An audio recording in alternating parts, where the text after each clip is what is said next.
کسی نے ایک سوال کیا، کیا گھر میں بہت چوہے، چھپلک اور جھنگر، کاکروچ ہو گئے تو کیا انہیں مار سکتے ہیں؟ کیا ان پر ظلم تو نہیں ہوگا؟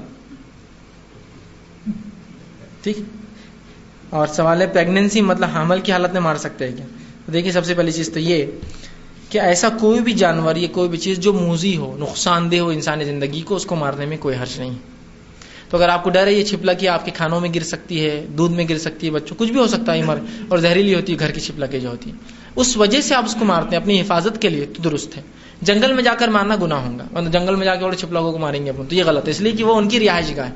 جب وہ ہماری رہائش گاہ میں آئیں گے تو ہمارے کو مارنے کا حق ہے. ٹھیک ہے. دوسرا اسی طرح جو ہے انہوں نے چوہے ہیں، بہت چوہے، اور چوہوں کو مارنے کے تعلق سے شریعت میں حکم ہے. روڈنٹس جو ہوتے ہیں، جتنے ایسے جانور جو فصلوں کو اور گھروں اور عمارتوں کو نقصان پہنچائیں، ان کو مار سکتے ہیں. اس لیے کہ چوہے ہوں گے تو ظاہر سی بات ہے لکڑی کی عمارتوں کو برباد کر دیں گے، چوہے ہوں گے تو آپ کی فصلیں برباد کرتے ہیں. چوہے ہو گئے، اس میں گھوس ہو گئی، اس میں خرگوش ہو گئے، یہ سب جانور جو بل بنا کر فصلوں کو برباد کرتے اور گھروں کو برباد کرتے، ان کو مارنے کا حکم ہے، یاد رکھیے. تو لہٰذا چوہا روڈنٹ ہے، مطلب ایسا جانور ہے جو بل بناتا ہے، جس کی وجہ سے فصلیں بھی خراب ہوتی ہے، گھر مکانات خراب ہوتے ہیں. ٹھیک ہے.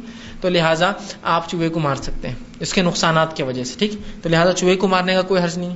اسی طرح چھپلک آپ اس کے زہر یا اس کے نقصان سے وہ کرتے ہیں، اس کا بھی حرج نہیں. اسی طرح کاکروچ، اگر آپ کو ڈر لگتا ہے جب وہ نالی کے اندر ہے تو وہ ان کا مکان ہے، وہاں چھوڑ دیجیے آپ. اگر باہر آ کر انسانوں کو نقصان ان کے کھانوں میں گرتے ہیں، جس میں غلاظت ہوتی ہے کھانوں سے، اور اس سے نقصان ہو رہا ہے انسانی جسم کو، تو مارنے میں بہرحال میں سمجھتا ہوں ان کو بھی کوئی حرج نہیں. لیکن اسپیشل ان کو ٹارگٹ کر کے موریوں میں ڈالو، نالیوں میں ڈالو، نالے میں جا کے ماریں گے، فلاں جگہ سے نکال رہے تو نہیں، وہ چھوڑ دیجیے، ان کا رہائش گاہ ہے جہاں وہ چھوڑ دیجیے. اسپیشل آپ ان کو ٹارگٹ مت کیجیے. لیکن ہاں جب آپ کے کھانوں میں آ رہے ہیں، آپ کے ورچخانے میں آ گئے ہیں، الماریوں میں نقصان دہ ہے، یا چیزوں کو کھانے کا ڈر ہے، کتابوں میں لگیں گے تو کتاب چاٹ جائیں گے، ان کو نقصان، بالکل آپ یہ ایسے کیڑوں کو مار سکتے ہیں. اسی طرح چوٹیاں ہو سکتی جو گھر میں نکل جائے. لیکن یاد رکھیے ان تمام کو آپ آنکھ سے نہ جلائیں. آنکھ سے جلانے کا حق صرف اس کو ہے جو آنکھ کا مالک ہے، وہ اللہ ہے. آپ سب کو ماری، تیل ڈال کے مار سکتے ہیں چوٹیاں ہیں تو، یا جھاڑ دیجیے ان کو اور وہ پھینک دیجیے لے جا کے، پانی میں ڈال دیجیے، لیکن ان کو جو ہے آپ آنکھ سے مت جلائیے. ٹھیک. اسی طرح انہوں نے سوال کیا اور کسی بھی حالت میں آپ مار سکتے ہیں. اب یہ الگ بات ہے پریگنینسی میں آپ کی صحت نہیں ہے تو آپ خامخواہ چنگروں کے پیچھے بھاگی مت، چوہوں کے پیچھے بھاگی مت. صحت ہے تو بالکل کوئی مسئلہ نہیں، اس میں کوئی اثر اولاد پہ نہیں پڑے گا کہ بھائی ویسا مارے تو اولاد کا منہ چپٹا ہوگا فلاں.